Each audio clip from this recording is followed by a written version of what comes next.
Okay, thank you for being here, everybody, tonight.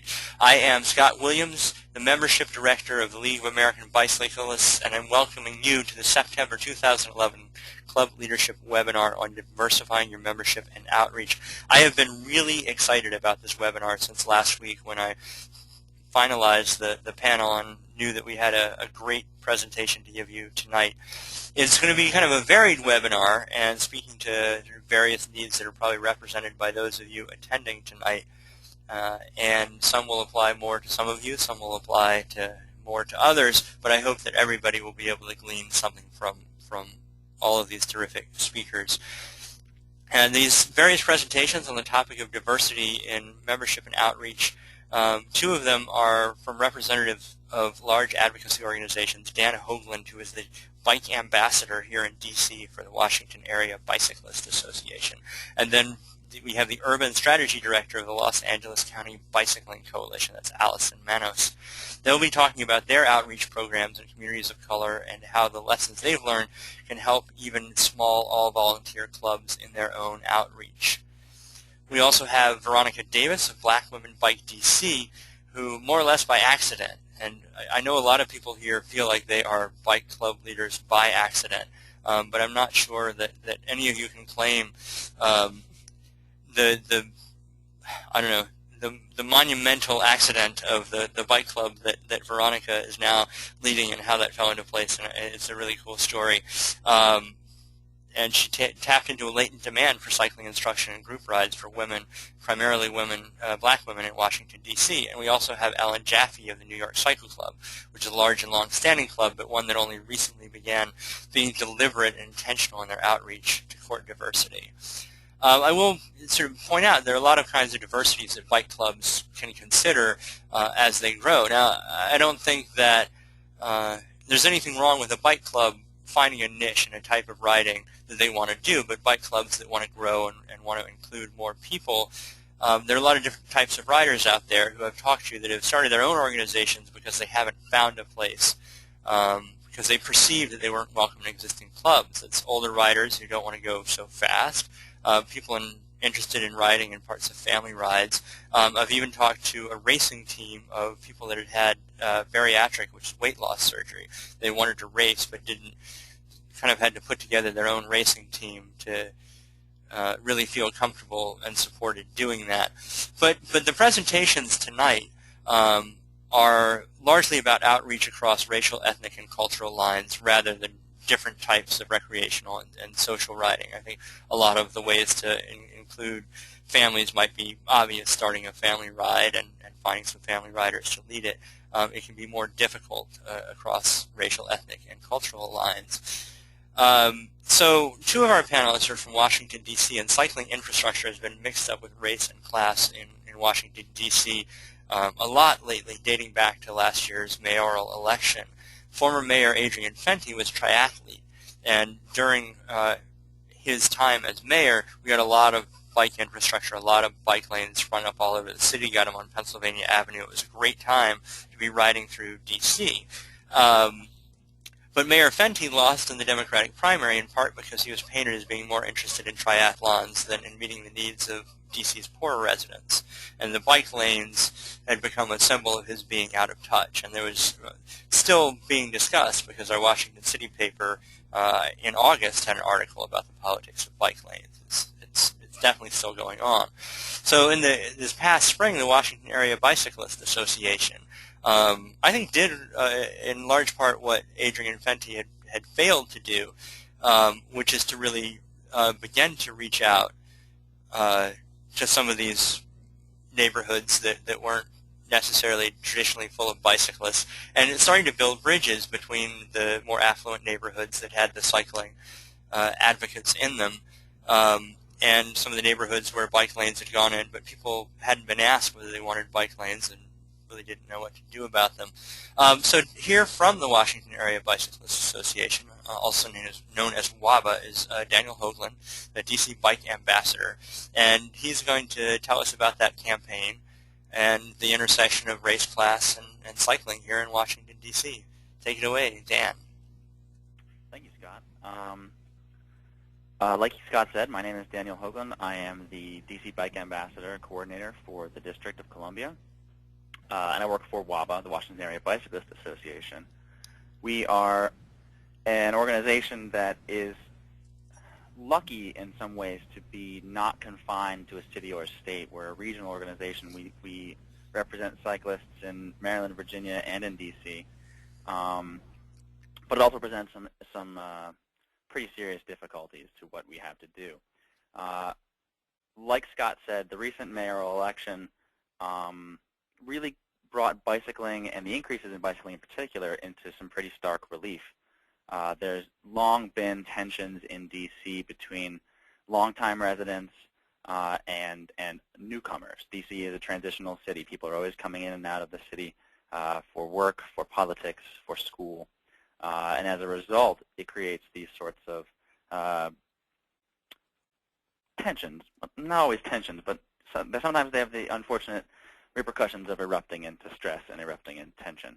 And the mayoral election, as these things tend to do, cast a lot of light on those. Bike lanes weren't the only issues used divisively by the Gray campaign. He lumps them in with the new streetcar program, which is a transit program that benefits everybody, and dog parks in particular were also singled out. But all of this was sort of shorthand for white versus black tensions. Representing Fenty as the white candidate was a good way to bring DC's relatively politically active black population over to his side. What we at WABA saw as the problem here, I'm going to put up this map of DC for you guys. For anyone who isn't familiar with the city, here it is in brown. This is a satellite photo. Virginia is off to the southwest there, and Maryland surrounds DC on 3 sides. The city itself is divided into 8 wards, 6 of which are, if you can see my mouse, are located west of the Anacostia River. DC has 2 rivers, the Potomac here running from the south of the stream to the northwest, and then the Anacostia, which runs off to the northeast. So wards 1 through 6 are on the northwest side of the Anacostia, and wards 7 and 8 are on the southeast side of the Anacostia.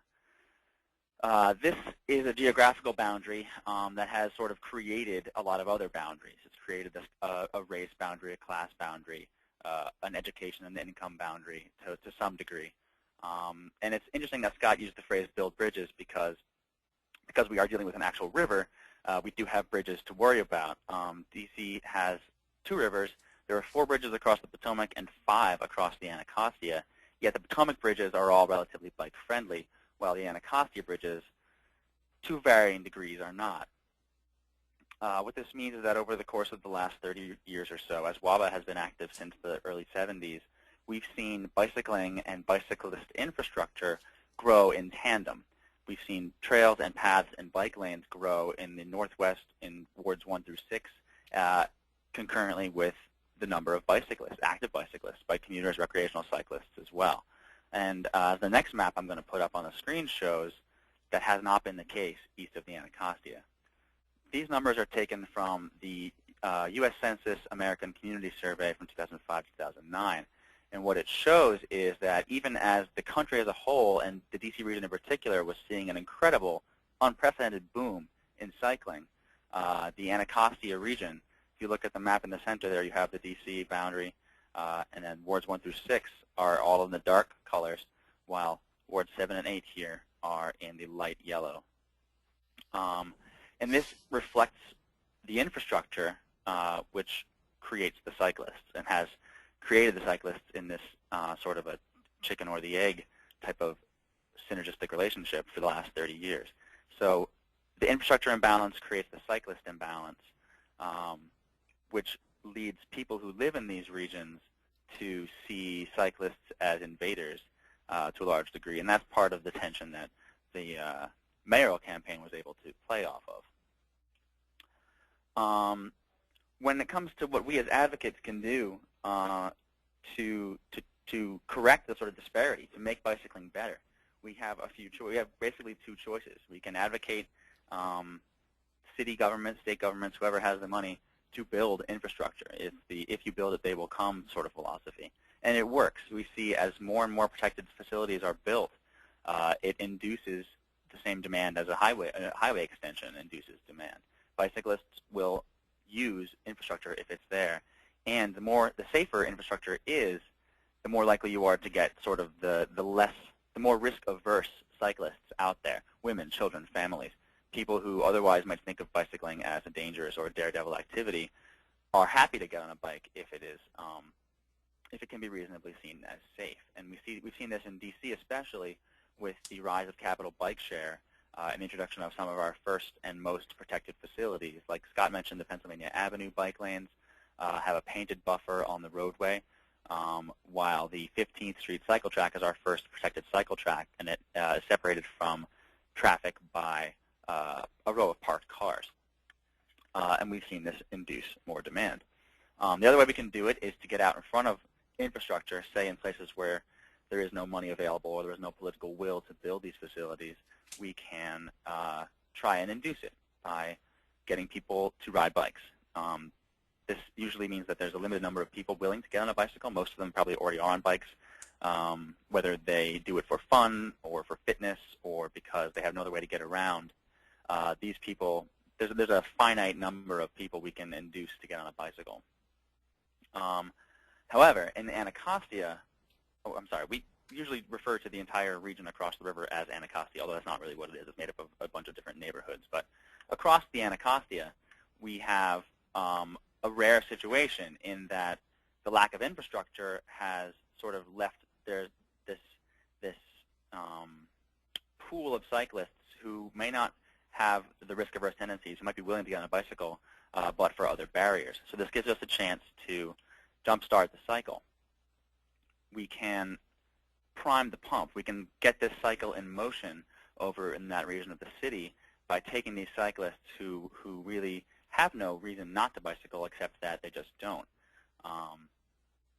Where we did that is we established and recognized a few of the barriers to bicycling east of the Anacostia River. Access to functioning bikes. We saw this if anytime we rode over there, and we do a few rides that cross the entire city. So we have been over there often and seen that people ride bikes that, to anyone who knows bikes, are barely functioning, with brakes that are uncoupled, so the brakes don't even work, with rusty or fused chains, with tires that barely hold air, that sort of thing. The ability to ride, this one goes deeper in that people who never learned how to ride as adults, this is something that we teach a class through the League of American Bicyclists called Adult Learn to Ride, and this is where that comes in. Safety, this is both real safety in the fact that some of the roads are really not designed for bicyclists. They have volume issues or car speed issues, as well as perceived safety, that people don't think that it is a safe method of transportation, that bicycling is just categorically unsafe. Isolation, I mentioned the bridges across the river, and that contributes to the feeling of isolation for anyone who does bike over there. But on top of that, it's one of the most hilly regions of D.C. The district is often seen as sort of a flat city, but having ridden some of those hills, it is anything but. And that definitely turns people off for sure. There's also a fair amount of National Park Service controlled parkland over there. And the few roadways that cross that land tend to be geared towards moving large volumes of cars quickly across that land. And so you have sort of choke points where bicyclists are forced to share the road with high-speed vehicle traffic, and that is certainly contributing to isolation. And lastly, community perception. And this is sort of the idea that bikes are seen as something that white people do to one degree. Also, bikes are seen as pretty uncool to another degree. In America, and this one sort of transcends race or class or any other boundary. In America, when you turn 16, you get your license and you become cool and you can drive a car. And stepping back from that and getting on a bicycle again has a stigma attached to it. So we developed a bunch of different methods to attack this, and we searched for funding for this program and sort of came up empty to a large degree. Many people thought that there would be no point to putting an effort into getting people with a bicycle over there. It was a foregone conclusion. So a lot of it we did. We repurposed some existing funds. We took some of our education classes that we have grants to provide to the city and specifically dedicated them to that region of the city, fulfilling our grant obligations, of course, but doing it in a way that also led us to develop a program in the specific region. We contracted with a local bicycle co-op to provide mobile bike clinics. They developed their own bicycle trailer bike shop, essentially, with a work table and a couple of bike stands and some umbrellas and tools. And they headed out over there twice a month or so from May through August, providing free bike maintenance and repair, and most importantly, bike maintenance education. These mobile bike shops were a big hit, especially with kids. We made it a point to make sure that every kid who came by with their broken bike got a tool in their hand and had a chance to actually fix their own bike and see how it worked. We also did a lot of giveaways. We gave away 50 memberships to DC's Capital Bike Share program, annual memberships, that is, year-long memberships. We also handed out a whole stack of free day passes so that folks could get a chance to use the program. And we gave away 5 fully equipped bicycles with helmets and locks to 5 lucky raffle winners in an attempt to get over that access to bicycling hump, access to bikes hump, I should say. For the ability to ride, like I said, we did Learn to Ride classes. We also did our version of the Traffic Skills 101 class called Confident City Cycling. And these classes were provided free of charge to residents of Wards 7 and 8 across the river, and led by league certified instructors that we have on staff here. For the safety issues, a lot of this was educational. We handed out a ton of informational maps and guides and tip sheets and made sure we had people available on the phone and in person to answer any questions. We also led group rides, usually a very short duration, 2-mile loops, something like that, just to give people an idea of what it feels like to ride on city streets, that sort of thing. And we're in the process of a health impact assessment on a stretch of a major roadway designed to essentially categorize the public health impact of poor road design. To address isolation, again, group rides designed to show people routes, to show people access to facilities, whether it's a grocery store or a metro station or whatever it happens to be in the neighborhood that they want to reach by bicycle. We wanted to provide them with sort of a roadmap in their minds by leading them there. And we also encourage the growth of community and bicycling organizations across the river, as well as encouraging the organizations that exist on the northwest side of the river to extend their reach across the river. The river is not an insurmountable barrier was the big part of our message. And then to address community perception, we did a lot of outreach. We spoke to as many people as we could. We were as visible as possible. People, no matter where they live, tend to get a big kick out of seeing bicyclists in spandex struggling up those big hills. So we encouraged people just to head over there and ride, and sent some routes to our bicycling members looking for new and interesting places to ride. We did an extended media campaign speaking to the press and to blogs about not only the program but also the region itself. And most importantly, explaining to folks what bicycling can do for them, primarily in terms of public health, community health, access to everything from, food and entertainment. The ability to ride across the river puts a lot of entertainment venues and restaurants in easy transportation distance that might be more complicated without a bicycle. The program, as we designed it, we only started in the spring, as Scott mentioned, so we are just finishing up the first phase of the first year, and it's already been incredibly successful, but it is a program that has legs, and it's designed to grow. It isn't a one-season program by any stretch of the imagination. Over the course of this coming fall and winter, we're going to be talking to a lot of our sort of network of contacts about planning. We are doing a regional bicycle summit in November, first one in the D.C. region, where we're going to have our D.C. meeting. We're doing a meeting in each of our jurisdictions, and our D.C. meeting is over the river. It's on Benning Road at one of the brand new libraries, and we're hoping to get a big turnout there and get folks talking about how to prioritize what needs to happen for bicycling in their own communities. And that will lead us right back into next spring and summer, where we'll be doing the same slate of activities, classes, and mobile bike shop, and rides, and on and on and on. And the idea here is that as we develop the sort of profile of bicycling and make it more of something that people see every day, see bicyclists, see their friends and neighbors getting to work, getting to the grocery store by bicycle, it creates this sort of synergistic effect, this feedback loop, where people will start to think about it and think about how it can benefit them. And as this really is a generational outlook, the idea being that the kids now who are repairing their bicycles will become tomorrow's bicycle advocates, and we'll be looking at places to install bike lanes. We'll be looking at places to create cycle tracks and put in capital bike share stations.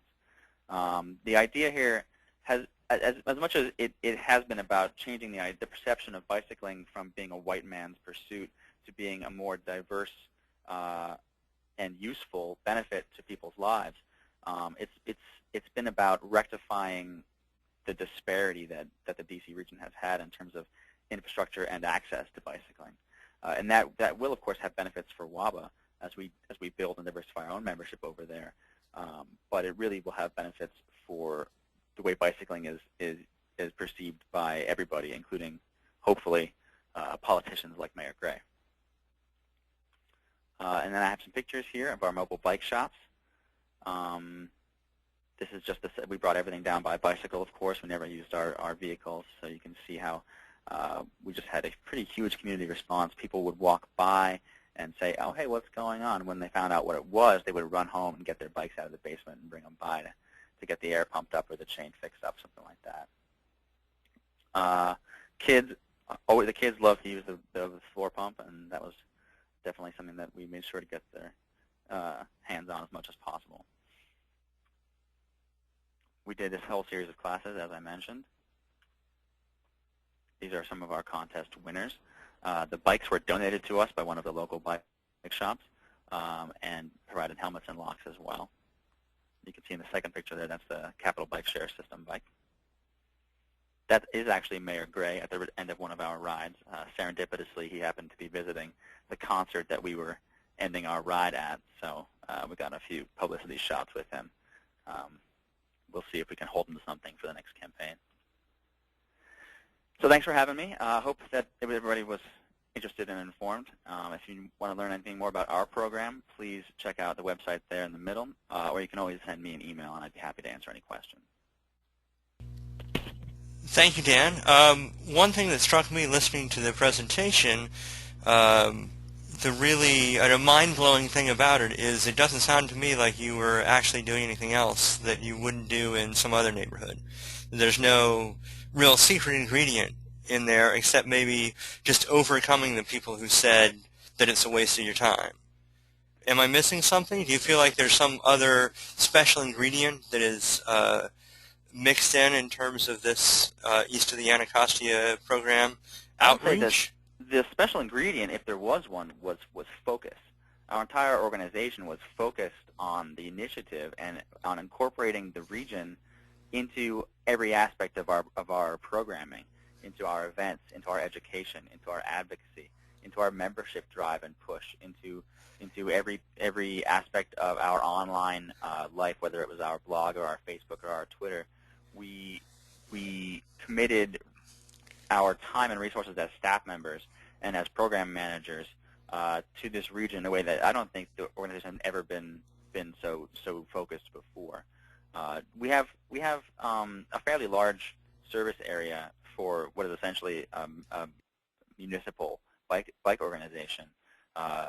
In fact, the three of our outer service areas, two counties in Maryland and one county in Virginia, are quite rural, and so it involves, we as an organization can be kind of schizophrenic when it comes to dealing with urban issues and rural issues and Maryland laws and Virginia laws and D.C. City Council.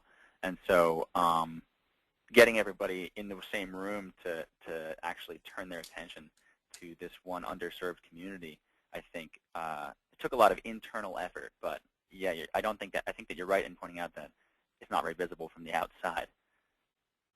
Right, that's great, but otherwise it's just a concentration of things that you already knew how to do. Mm-hmm. and you were already doing. Yeah, absolutely. And getting the community support, getting people in the community to welcome us and to say, this is great, what can we do, rather than what are you doing here? Why are you trespassing, essentially? Were there? I mean, what barriers did you encounter around that? I mean, how did you work around that? Oh no, I'm saying that mostly people were incredibly welcoming. Oh, okay, all right. Yeah. Yeah, it helped to have people in the community there on our side, standing next Right. to us, saying these folks are here to provide a service, not to impose their bicycle tyranny on you. Great. Well, we'll move on, and we'll be able to ask more questions to Daniel later in the discussion period. I'm going to move right on now to Veronica Davis. I am just afraid of giving too much away in an introduction, so I'll let you tell your whole story yourself. So, Veronica Davis, what is your organization, and when did you realize you were leading it? Well, my organization is Women Bike DC, and when we contacted hold on just a second. Hold on, I'm getting awful feedback there. Can you try again? Oh, can you hear me now? Oh, there's some strange lag. You sound like something from Battlestar Galactica or something. Oh my gosh. Do any of the presenters there have just sort of an open mic and a speaker that might be feeding back? Is everybody on a headset? Can you talk now, Veronica? Yes. Can you hear me now? Oh, it is still not good. Sometimes this happens with the connections. How about now? Okay. Can you still hearing it?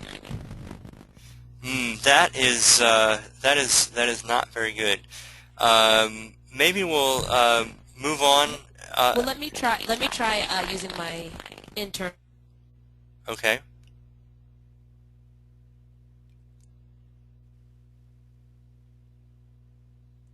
I am not hearing anything. I'll give you a second to get switched over.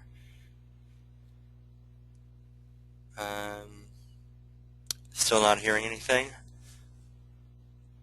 In a pinch, we can move ahead and then come back to you, and maybe any connection problems will have worked their way out. Give Veronica just another second to get connected.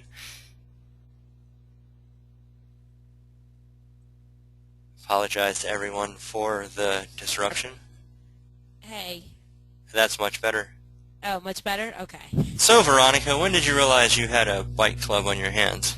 Oh, let me get is my screen up? It is, yes. Okay, great. Yeah, probably when you emailed me. No, seriously, how we started off, we have a very unique genesis. So as much as I'm trying not to be a leader, I can't help but be a leader. So probably it'll come out as I tell our story.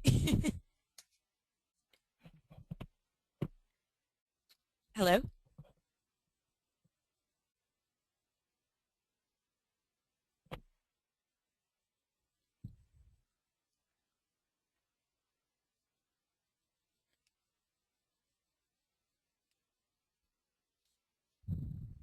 Hello, Veronica? Yes. Can You're you there? Yeah, go ahead. Okay, great. So, Black Women Bike DC was created in May 2001 over Twitter by myself and two of my friends, Nsei Foot and Najima Davis Washington. So original Najima and at I Say Word, and I'm at DizzyLove25. And I don't really know what specifically started the conversation, but as Dan and Scott both mentioned, we have this culture in DC where, somehow bike lanes and cycling and everything related to that has become synonymous with white people. And Najima at the time was training for a triathlon. I commute regularly to work via bike. And so, we just started this hashtag called Black Women Bike. And it really was just a tongue-in-cheek, in-your-face response that, no, we bike too. And so because of the hashtag, other people started joining in on our conversation. And, other people started using it. And so then the three of us were like, hey, we should start a Facebook group. And so here's the tweet that really started it all.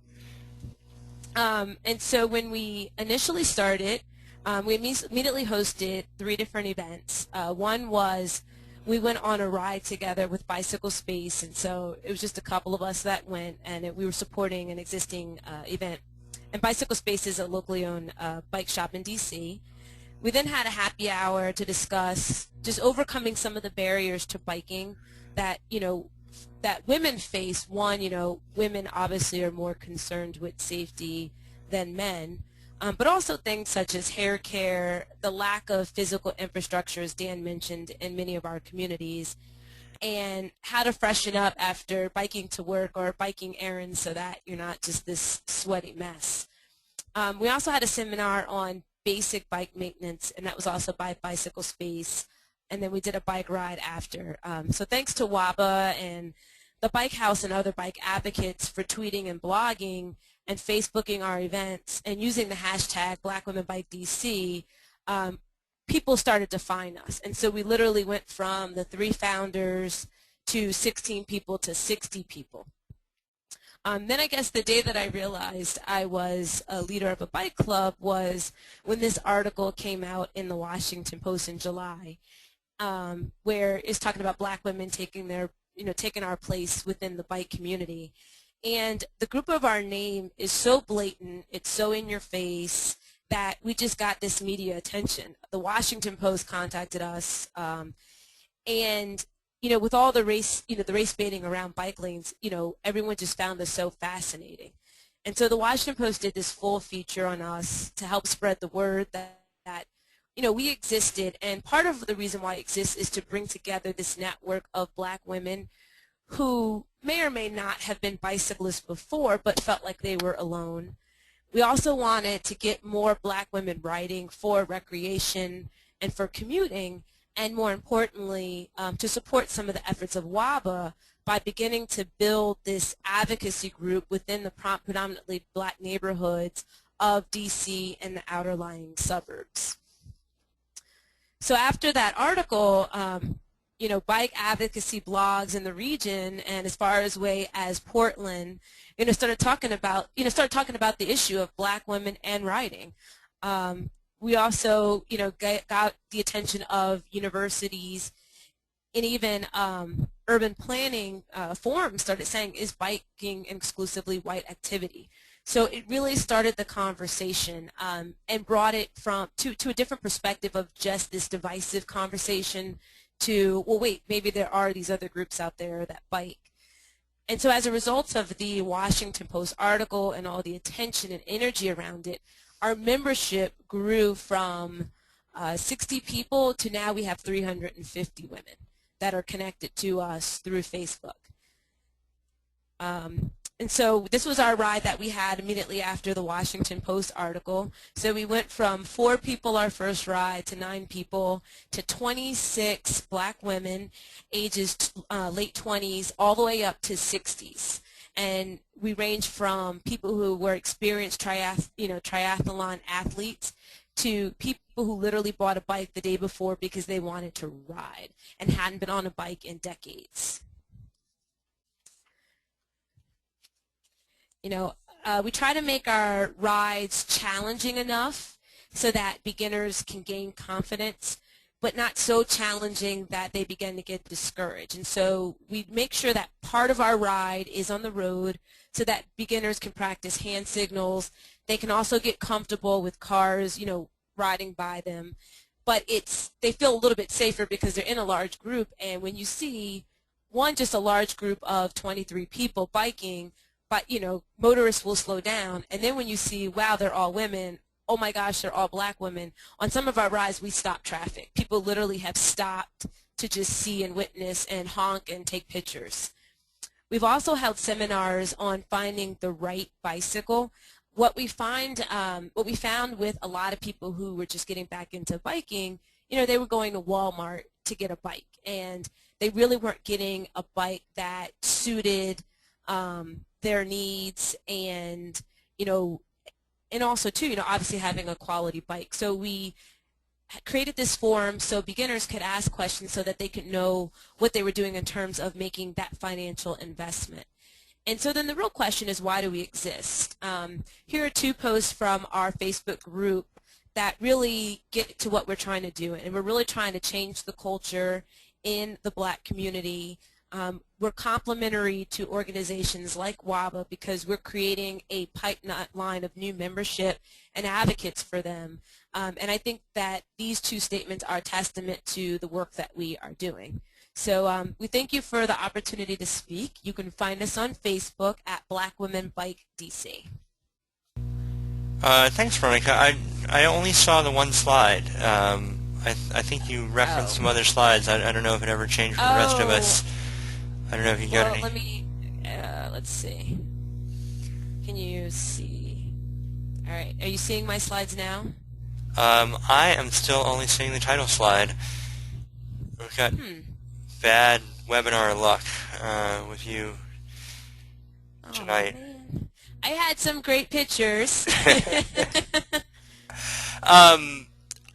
We can always put them up for people to access from the Club Leadership Training panel. We'll have the recording up tomorrow, and we'll put your presentation up tomorrow so that people can see the pictures there. I'm really sorry that didn't work out.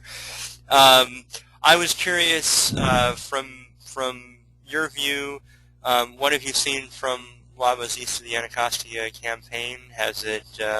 What are your members saying about it? What are they experiencing? Well, a lot of our members have, attended WABA's events in order to get their bikes fixed. I think that everyone is very excited about it, and I think that there's a lot of great energy around what WABA is doing.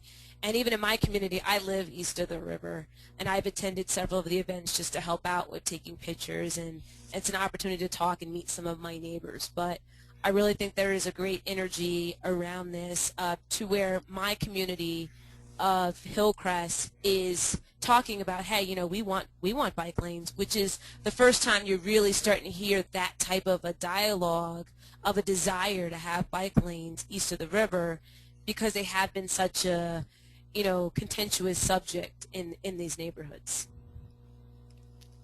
I had one request that you share your email address. I don't know if it's on one of the slides, but if you don't mind, can you tell me what it is? You can remind me what it is, and I can send it out to people. I think I know, but I'm just going to make sure I got it right. Absolutely. My email address is V as in Veronica, O, D as in Davis, the number 2 at cornell.edu. Okay, let's see. That's not the one I've been using. I'm going to send that out so everybody can easily paste it. I sent it out as a question answer to everybody. Great. Well, hang around, Veronica. We've got a couple more presentations, and then we'll have question time. I know there's at least one hand up, and we will get to that after all our presentations have finished. We have 2 more. Next up, we have Allison Manos. She is the Urban Strategy Director for the Los Angeles County Bicycling Coalition, which I think must probably rivals WABA for expansive territory. I don't know if you guys want to go head-to-head on that or not. Allison runs the City of Lights campaign, which she'll be telling us about. And I also recommend that people look up Allison's Streets blog article.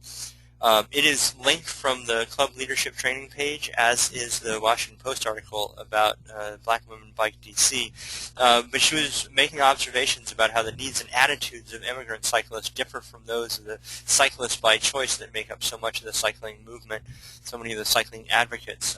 She also critiqued the Eurocentrism of the American cycling advocacy model. And so, to begin with, Allison, I would just ask, for the cycling community as a whole, what are some of the key lessons from your work with immigrant communities, for the cycling community as a whole? Go ahead.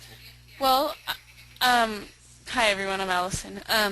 I just want to say that some of our experiences working with immigrant cyclists is not that they have radically different needs.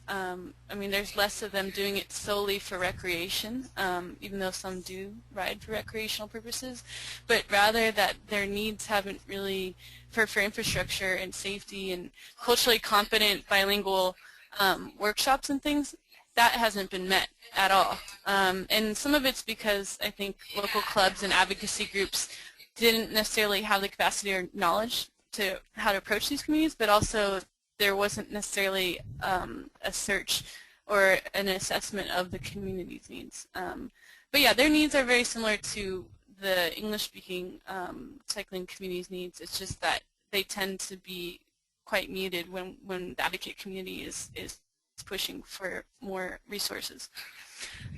So yeah, I'll just start my presentation. Can everyone see my slides? Can people see my slides? Yep. I see the first slide. Yeah. Okay. Okay, great. I just wanted to make sure that was up. Okay.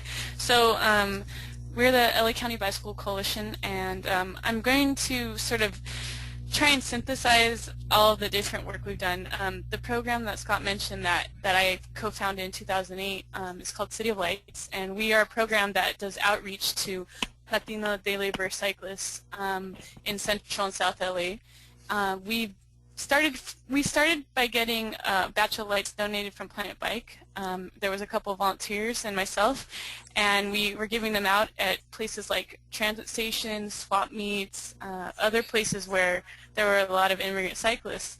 And we realized we wanted to do more to really engage the community long term, and so we decided to research who our community partners could be and really approach this from sort of a community organizing standpoint. We identified the Caracen Day Labor Center in Pico Union, which is a very dense, immigrant-heavy, transit-dependent neighborhood. And we asked them if we could start attending on a weekly basis to give out lights, and it really helped us, just giving out lights and having conversations helped us build that relationship and that trust with a lot of the workers who were not used to being approached about being cyclists. The immigrant cyclist population is one of the most predominant cyclist populations in LA, and they, while you see many of them riding on the sidewalk, which I'll show some pictures of, or riding to work, they're not necessarily involved in mainstream advocacy, and mainstream cycling advocates didn't reach out to them. And so we really grew our program thanks to the receptiveness and the support of the day laborers in the center into having also a safety and mechanic workshop component. And then we also started to move into infrastructure, as Waba mentioned, which is sort of like the next step once you build the relationships. We tied into LACBC's bigger work of getting more infrastructure on the streets. And so I'll just show you I'll explain a few of the campaigns by which we've sort of taken this equity-based approach. The first bicycle boulevard in LA is slated for next year, and it's on 4th Street, which runs through Koreatown as well as Pico Union. And we've been really trying to work with the city to get this done, and strategically in an area where there aren't a lot of east-west safe streets, but also again in very dense immigrant-rich neighborhoods in which a lot of people don't own cars. And so this is a simulation drawing of what's to come next year. The thing that we're really proud of, the campaign that we're just starting to wrap up, is our 7th Street Bike Lane campaign. And this is the first bike lane to come into the central city and go through some of these neighborhoods.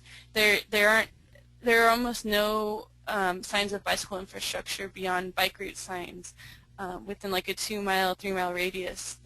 And this area this street runs parallel to a major boulevard called Wilshire, which has a huge amount of traffic. And so this is a really great alternative for both the day labor cyclists we would work with, as well as ordinary commuter cyclists getting into downtown because it's flat and relatively safe. This just got striped, just got finished about a week ago, and they did a road diet on the street, which was great. So we're having our press conference tomorrow. And then these are pictures from our City of Lights program, and we also had some rides and things like that. So as you can see here, there's a huge need for more bicycle education as well as infrastructure in the area. You can see there's a lot of sidewalk riding. There's people riding on the sidewalk because they don't feel safe. There's dangers ranging from industrial truck traffic, to also even heavy pedestrian traffic, which makes it not safe to ride on the sidewalk in these areas, and just a lack of infrastructure.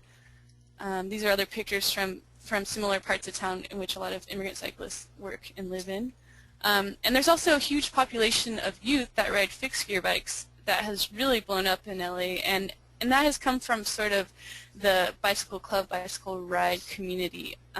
We went from having Critical Mass and Midnight Riders in 2005 to now having, there's so many rides that happen every single day throughout the county that are put on by average citizens that it's actually kind of difficult to keep up with.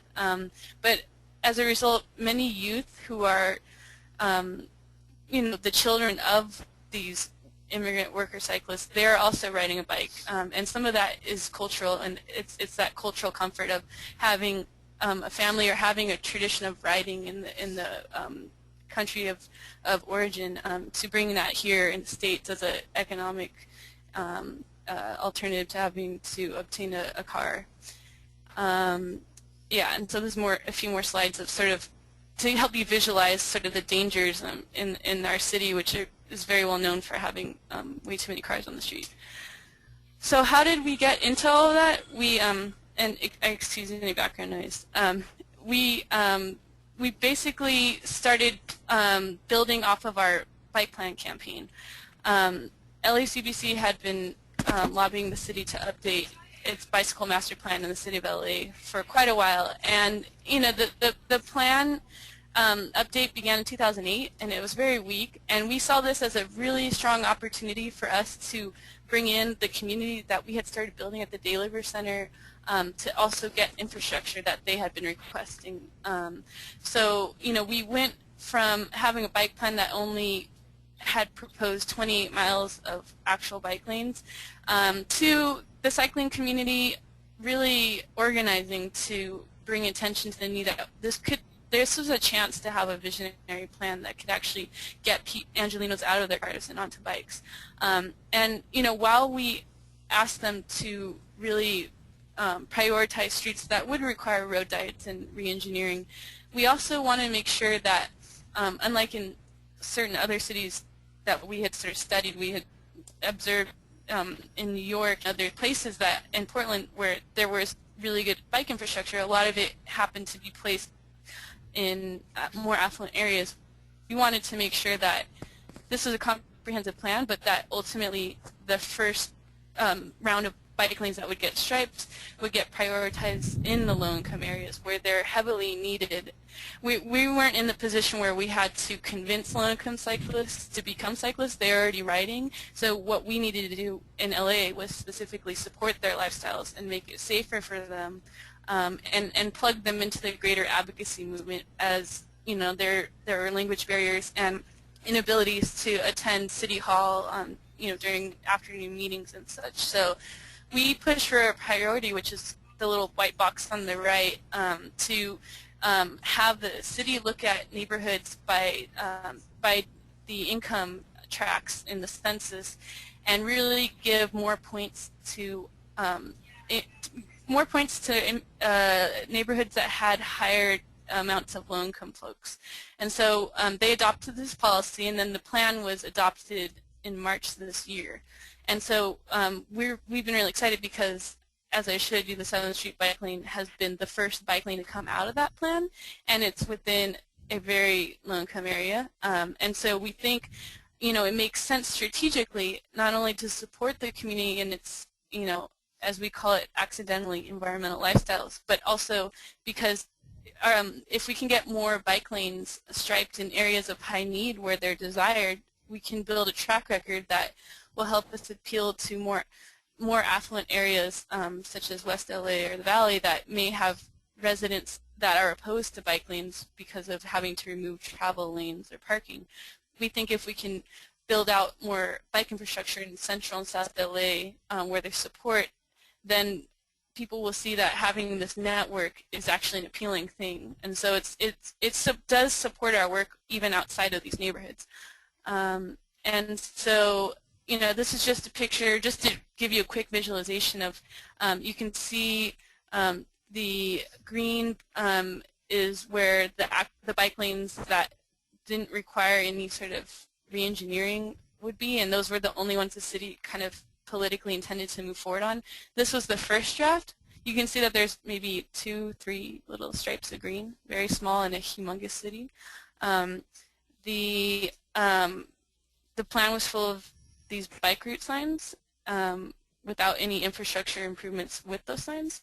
And now, if we look at this slide, we can see in Central and South LA, which are dense low-income areas, the 5-year implementation strategy, which is an addendum to the bike plan, we can see that the priority 1 streets in blue are there.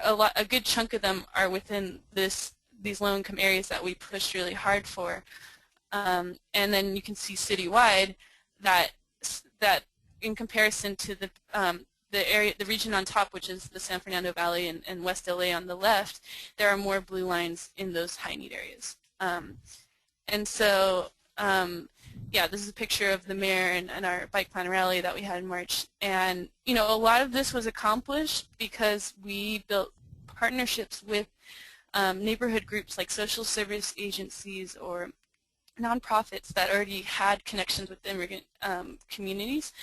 We worked with Central City Neighborhood Partners, Garrison Korean Resource Center to get the word out and do outreach around the 7th Street bike lane. We had a multilingual video. We had volunteers who could speak Korean and Spanish to help us flyer the businesses door to door. And you know, we did this on a very small budget. It was pretty much a shoestring budget because this sort of work is kind of new in the bike world, and we don't, you know, I think a lot of sponsors and foundations are starting to recognize the importance, but it's not funded as heavily as other things in the biking community. And so we really have relied on volunteers and people who care about the specific communities that this is coming into and who are passionate about seeing safety and health improve in these areas to help us get the word out and really mobilize people. And I would just say, like, to close out, that some of the, you know, key ingredients, as we were talking about earlier, are having culturally competent bilingual volunteers to, if you're working with monolingual populations, to be able to communicate things in a way that makes sense to the population and actively engage them, get them to form, you know, working groups with you, or, you know, find different ways to plug in their passion about cycling, whether it's starting a bike repair co-op for immigrant cyclists, or whether it's having an advocacy working group of volunteers to push for a bike lane with their local council member. That's how biking clubs and advocacy groups can really bring in these marginalized communities to become not just, you know, distant cyclists or allies, but actually members of our organizations. Great. Thank you. I'm sure we will have questions. I see a few hands up already, but one more presentation to go, and then we'll open things up for question and discussion. Thank you, Allison. So last by design, we have Ellen Jaffe, who's the president of the New York Cycle Club. I put Ellen as the final speaker on this panel because I feel like her experience and needs are probably most like those of most of our audience. She runs an all-volunteer bicycle club, which I think you can relate to, and one whose resources for outreach are going to be much more limited than those of WABA or the Los Angeles County Bicycle Coalition. So one of my hoped-for outcomes from this seminar was going to be that you can learn to go far on little resources, but with intentionality and just being deliberate about it. And Ellen, I hope you're going to back me up on that. Is that how New York Cycle Club operates? Hi, Scott. Thank you. Hi. Thank you. Well, I would say we're in our nascent stages of outreach for diversity, and that it's only begun very recently. But we're starting to see some success. So I wonder, are you able to see my screen? I see a blue slide that says New York Cycle Club. Yes. That's us. Yes. So shall I begin, Scott? I can talk a little bit about the club and who we are, yes, where we're coming from, and our own experiences in trying to grow diversity within the club. We are a 2,200 member all-volunteer club, the largest, we think one of the largest all-volunteer recreational cycling clubs in the country. We were founded in 1936, and this is our 75th year. As recreational clubs go, we're fairly, we have rides. Rides is the main course. That's what we specialize in. We have rides almost every day of the week and season, and we have weekend trips. We have club meetings. These are just this kind of mess of graphics. These wonderful graphics are screenshots from our homepage. It's just an example of the kinds of things we offer members, from club meetings to events to our weekend trips. We have a very highly regarded spring training program called, we call it the SIG and the STS, that sells out every year. We train 500 riders every year in group riding skills at every level. And that is one of the ways that we draw new members to the club, one of the most powerful tools we have to draw new members.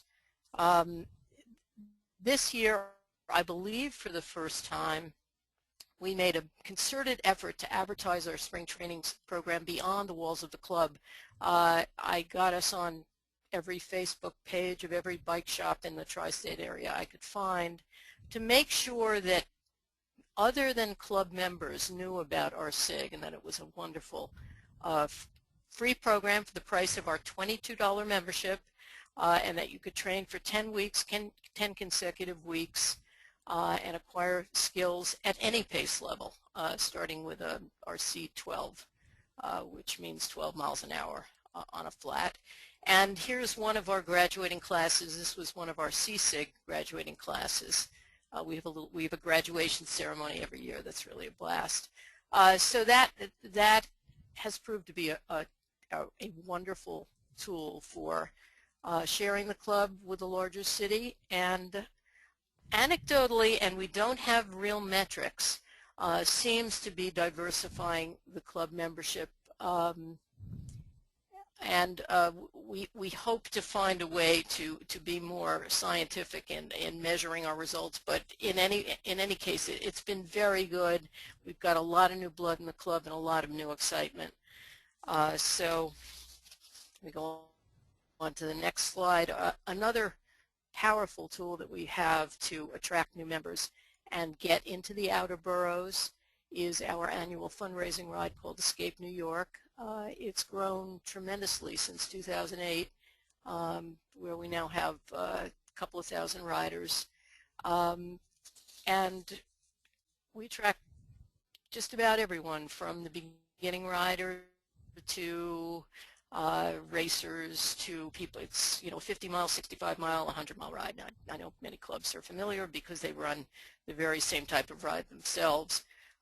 We pitch this to the tri-state area in a very big way, and we make it as appealing as possible at a price that everyone can afford. We keep the price at $35 until the very end, and it's a price that grabs a lot of people who I think otherwise might not show up.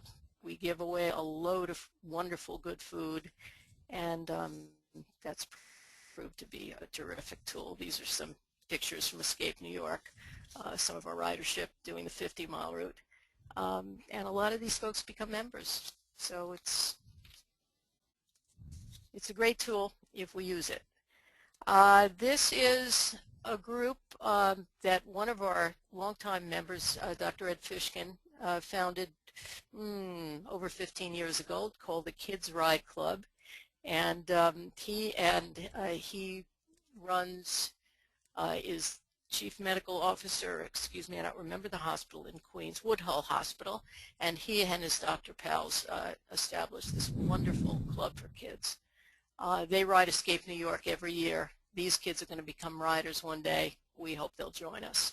They're just dynamite kids. They start out riding a block, and a couple of months later they're doing 50 miles, and here they are finishing Escape New York. What else we've done this year? First I should say that when I became president last January, one of my aims was to underline the idea of inclusivity in our club. I wanted to make sure that every single member felt comfortable in our club, and part of that effort is tethered to diversifying our membership. So I have been looking for events and happenings in the city that we could tie ourselves to and use to promote ourselves. And one wonderful thing that happens in New York is Bike Month, and we started a series called Social Sunday Rides, open to anyone. You don't have to be a member. And that turned out to be a great hit. We had 40 or 50 riders show up at every single one, riders we'd never seen before, and a great way to show off the club and get new members from all the boroughs. Our newcomers ride, we advertise the heck out of that and try to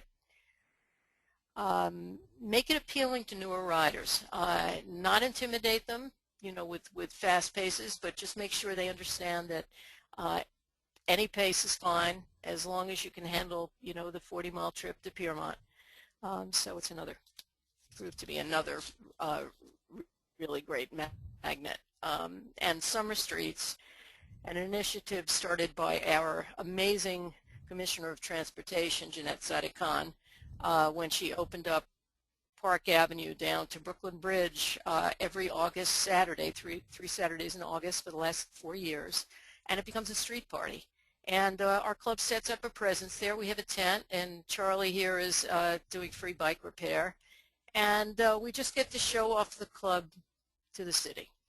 And everybody stops by. It's a wonderful advertisement for the club and a wonderful way for us to show ourselves off to a diversity of New Yorkers. Another Summer Streets shot. New York NYPD stopping by our Summer Streets booth. And I just put this slide together. What else can we do to encourage diversity? I'd like to put together some joint rides with some of the city clubs that we're always passing and always, always seeing on the road. Major Taylor, which is, as far as I know, the most active black club. Several of their members also are members of NYCC. Love to do some events with them. Fast and Fabulous, which is the gay club. Love to do some events with them. Bike the Bronx, a fellow by the name of Mel Rodriguez is getting younger people and older people on bikes in the Bronx. We'd love to do something with them. We want a table at some of Transportation Alternatives outer borough rides, Tour de Brooklyn, Tour de Bronx. We want to expand our Bike Month participation and do additional newcomers rides. And I'm sure there are a host of other things we can do. It just strikes me as all very exciting. So that's what I've got to say, Scott. Great, thank you, Alan. Did you hear anything from the previous presenters that you'll take away from this webinar that you would highlight for other people working in volunteer clubs? Anything really grab you? Well, I'm so struck by Veronica's metrics and how the numbers grew so quickly. 4 to 9 to 26 and now over 300 on Facebook, I think she said. It's I mean, when there's an unmet need, people just come, and it's just amazing how you've grown that, Veronica. I'm very impressed, and I'll think about how we can adapt your tactics, or maybe find a group like yours in New York and do partner in some ways. Right, and I will say that, I mean, literally all of our outreach has been social media. So it's all been Twitter, Facebook, and yeah. I really think what's helpful, and a lot of people said, oh, you guys should choose a different name because it's so exclusive, but I really think a lot of it has to do with the fact that our name is very, look, this is who we are. I don't think you said how you got the name. Where did that originally come from? Well, part of it came from I had to happen to be biking one day, and there's a section in Ward 8. It's public housing, mostly black community, and there are bike lanes there. But most of the people on the bike lanes through that community are white. And so I happened to be biking through this community, and this little girl saw me, and she's like, Mommy, look at the black lady. And so literally, and I was telling this story over Twitter to my co-founders, and we just started the hashtag Black Women Bike, like, hey, we bike. Okay, I have Charles Carey has had his hand up for a really long time. I hope that means he wants to make a comment. I'm going to give him just a second to take down his hand if he doesn't want to make a comment out loud. As I put another question we got is, do any of you out there have educational materials, bilingual bike education materials? Yeah, I'm sorry, I'm going to jump in because I think we definitely have a Spanish language bicycle resource guide that we made about a year and a half ago. It's very culturally relevant, it's illustrated, and we are able to license the guide to other groups. Cool. Is that something, I maintain a page of resources for bike clubs. Is that something I could put a link to as an example and resource and tell people they need to license with you before they would actually use any of it? Yeah, we could license the sample PDF that we have of it, and then if folks are interested in licensing the whole guide, you can contact me and we can go from there. Cool. If you would send that to me so I can get it linked up to the resources that we have. Charles, you still have your hand up. Charles Carey, do you have a question or comment for us?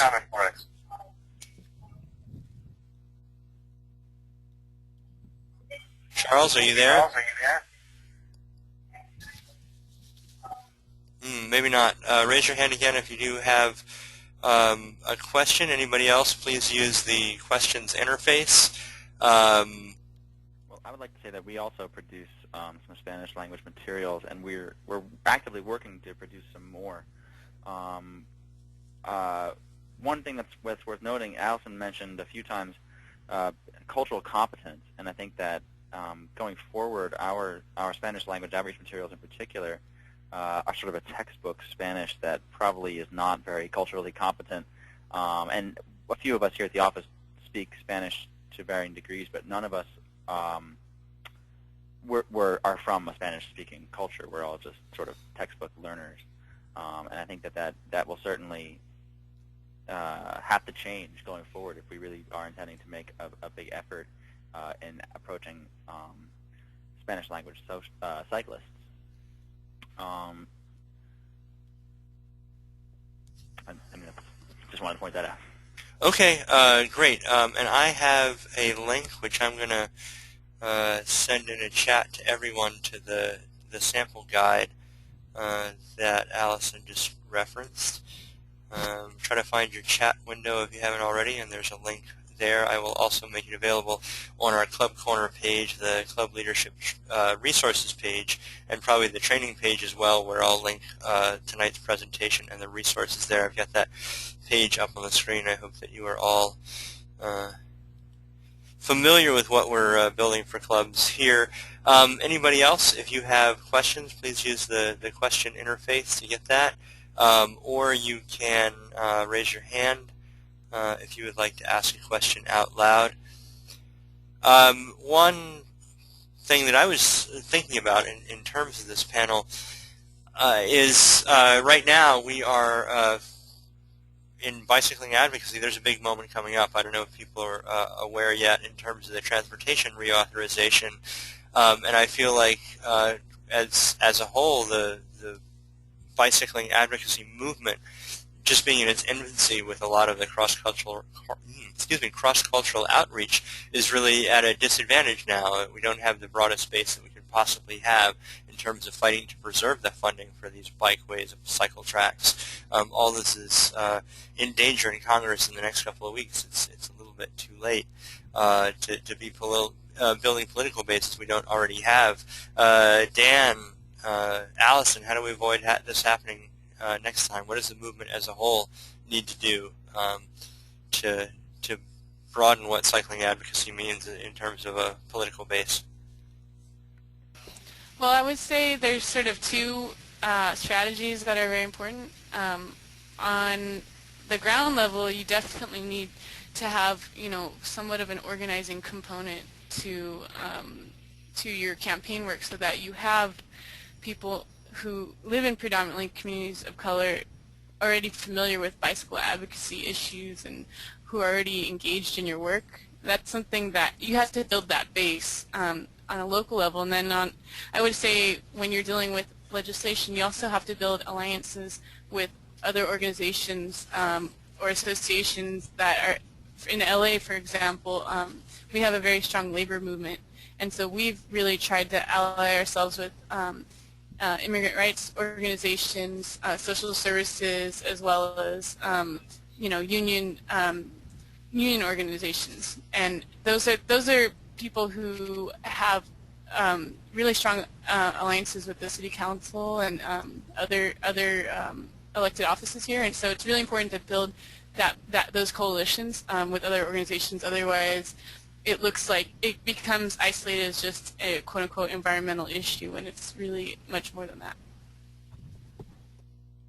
I think it is important for bicycling to get out from under the shadow of being an environmental cause and of being sort of a liberal cause in the same respect. Bicycling,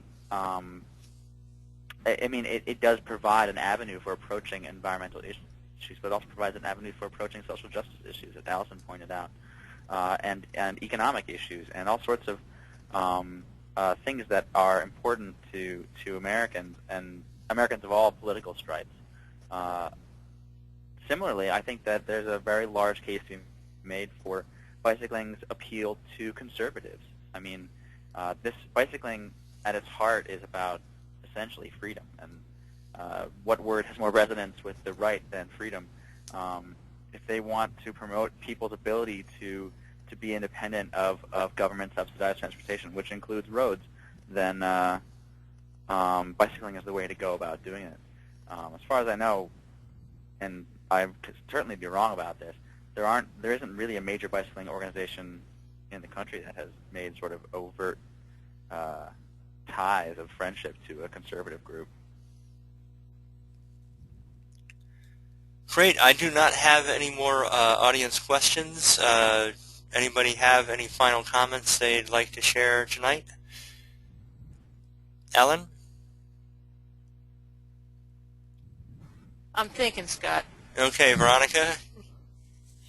No, I just, last little plug for us. We are on Facebook, Black Women Bike DC. We do have a hard and fast rule. We don't let boys in the club, no guys allowed, but we're not exclusive to Black women when it comes to the Facebook group. However, our mission is very clear. The focus is getting more Black women biking and becoming advocates for better infrastructure in those communities. Awesome. Allison, any final comments? I would just suggest that people keep posted on City of Lights and our other campaigns in low-income areas by joining our e-newsletter, which is you can link up on that on la-bike.org. Awesome. Any final words, Dan? Well, I'll do the obligatory plug as well. WAPA.org is our organization. WABA, you can sign up for our email lists and check out our events and that sort of thing. But on a broader note, I guess people who run clubs and organizations and advocacy groups seek out diversity. Seeking out diversity is an important step, and one that I think that is rewarding in its own right, and also rewarding when you do have to make that inevitable pitch to politicians or to money people or whoever you have to justify your existence to. It helps to have people standing behind you, and who those people are certainly plays a part. So I hope that everyone's gotten some useful information from all of us, and feel free to contact me with any questions you might have. I'm happy to help out and talk about stuff. Thank you again to everyone Scott, may I get in a last word? Yes, Ellen? you may. Yes. I just wanted to welcome everybody to take a look at our website, nycc.org, and any organization that might be interested in our training series, check out our SIG page. It's a very interesting operation. Also, yes. I was going to say, I think I'm going to have Ellen back next month when we talk about off-bike events, so we'll learn a lot more about the Ice Cream Social and other social activities you can have in addition to riding around your club. Sorry, were you going to say something, add something more to that, Ellen? No, I was just going to say we have a lot going on off the bike. Awesome, and we'll talk about that next month in the next League of American Bicyclists Club Leadership webinar. Thank you to Veronica Davis of Black Women Bike DC, Ellen Jaffe of the New York Cycle Club, Allison Manos of the Los Angeles County Bicycle Coalition, and DC's own bike ambassador, Dan Hoagland. And thank you to everyone who tuned in tonight. It's a terrific program, and I hope that you got a lot out of it. Good night, everybody.